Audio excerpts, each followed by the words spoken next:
I want to introduce you to Kurt Von Diest. He is one of the best retouchers around and somebody I use with great regularity. While it's really important that you actually do a lot of your own retouching so that you know how to speak the language, at a certain point you might start turning your retouching over. Having a good retoucher is important for several reasons. One, if you're busy on to the next shoot, you've got other stuff that's going on. This is somebody who's really concentrating on the work at hand, the task at hand.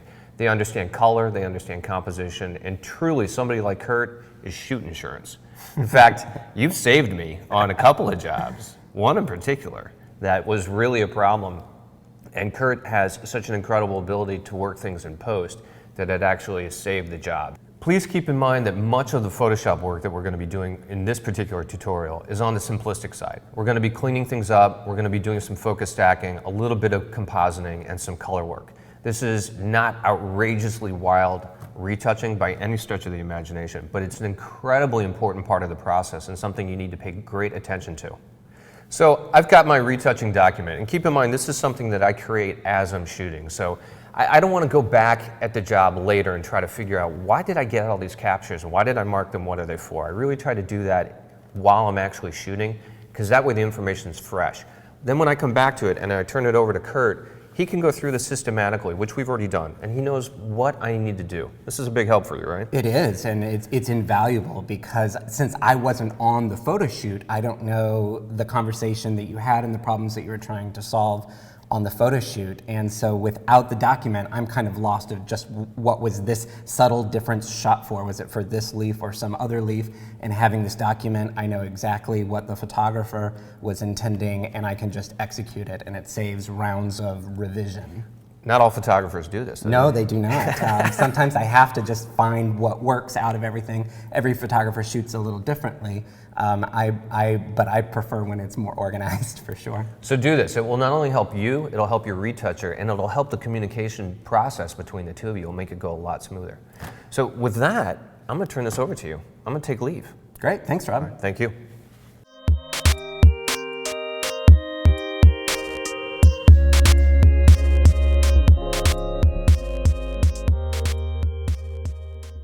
Hi, I'm Kurt Von Diest for RGG-EDU, and we're going to retouch some food photographs today.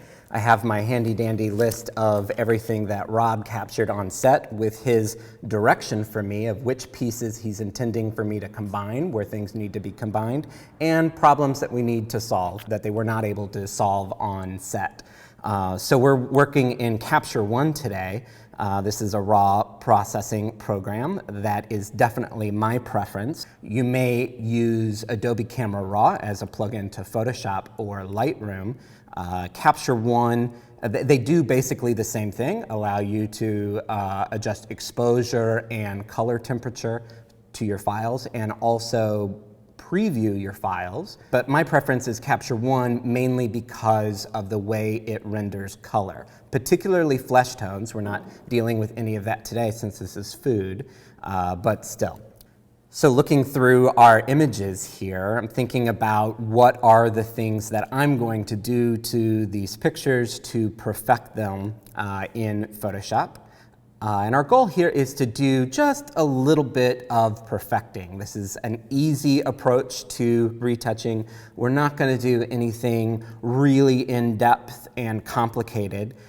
This is all stuff that I'll give you the directions and you can follow along and do it yourself. Our goal here is not to do anything Photoshop heavy. I'm not trying to completely transform these images. My goal is just to give them that little extra, that 5% boost to a more commercial output. So we're going to be adjusting color, we're going to be burning and dodging. We are going to do some composite for different exposures. On some pictures, Rob added a fill card and that looks good on one leaf but not on another leaf. So we have some options like that. On some pictures, there are some more in-depth things, problems that we need to solve, and we'll get into those as we work on those individual pictures. So this is a nice simple image. I know he is planning to crop this image where the darkness of the background is cropped out, but as my method of working. I'm not going to crop it. We can always crop it later. So I am going to process this, bring it into Photoshop, and just add just a little bit of finishing touch to this.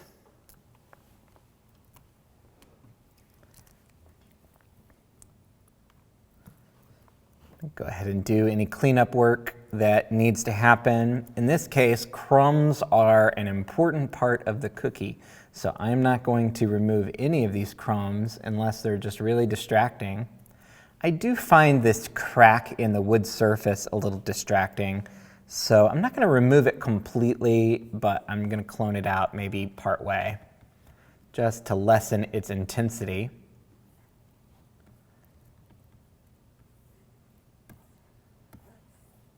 But overall, this is a very clean image, and I don't see much of anything that needs to be cloned. Yay!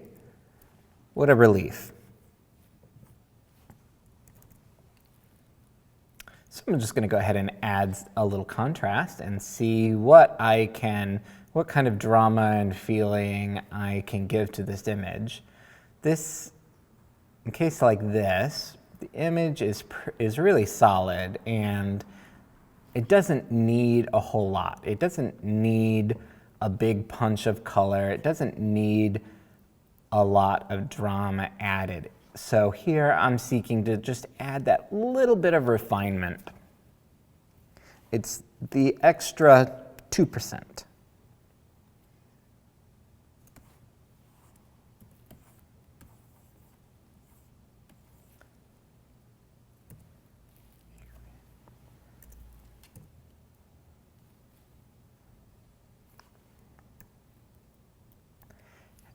So I've added a little contrast, and now I'm going to mask it on, particularly onto the cookies. Adding that little bit of contrast just helps clarify their color, not changing their color, just kind of calling it out a little bit more. Small move. Definitely going to look at adding a bit of vignette. Now I have to remember that Rob is planning to crop this image so that the black is not part of it. So I want to keep that in mind as I'm adding a little vignetting.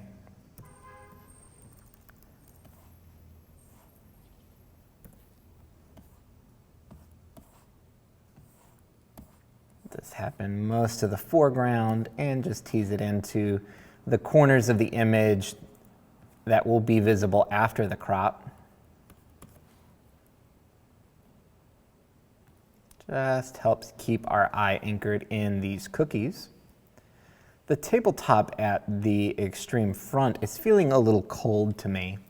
The cookies feel nice and warm because they are warm, but this has a slight cool tone to it compared to back here at the back of the tabletop.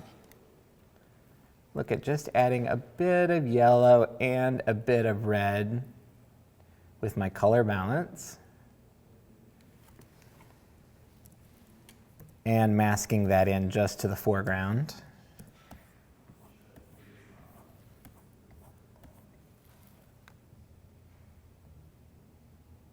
Look at how we're doing there.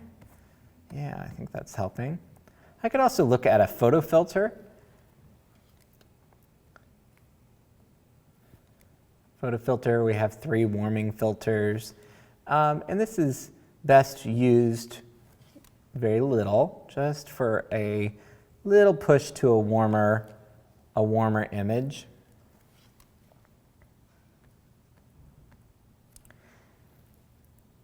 Generally speaking, this is not my favorite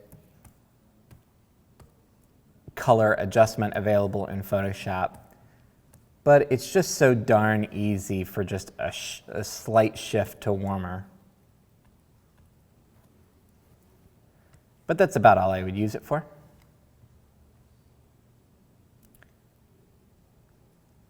See about making this quite a bit darker in this extreme foreground.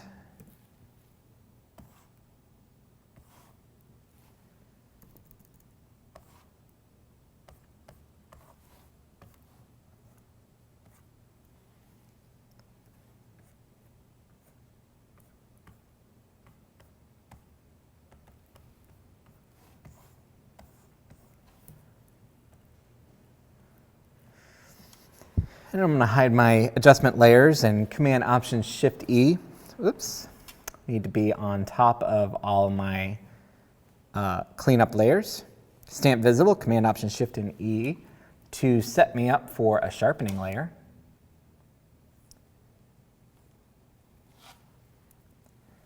And definitely don't need a lot of sharpening here, but particularly along the highlights in this old, well-used cookie cooling tray.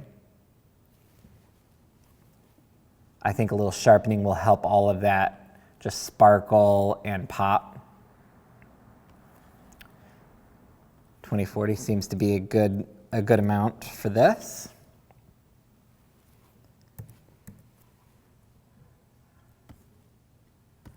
And I love the way that it just kind of finishes off that front cookie. I see all the little grooves that much more clearly. And I'm going to paint this in, mask this into the wire rack. And I'm going to play my burn and dodge action, set my burn and dodge layers up. And I'm just going to use dodge to further refine some of these wires, just to pull out a bit more of the nuances there.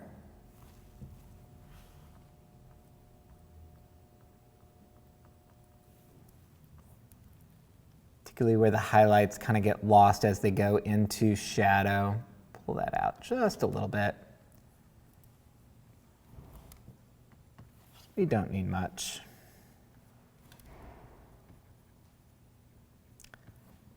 Dodge out a couple of raisin parts, just so I see that they're raisins and not chocolate chips.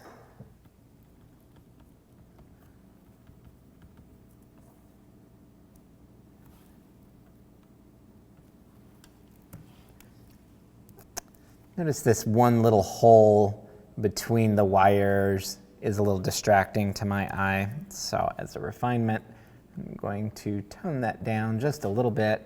And there's one little white one over here that was catching my eye.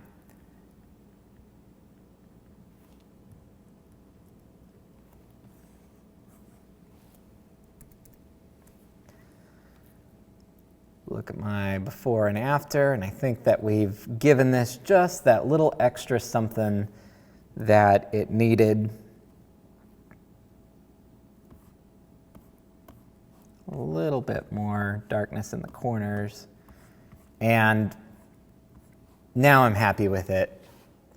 I'm going to move on to a more nutritious dish.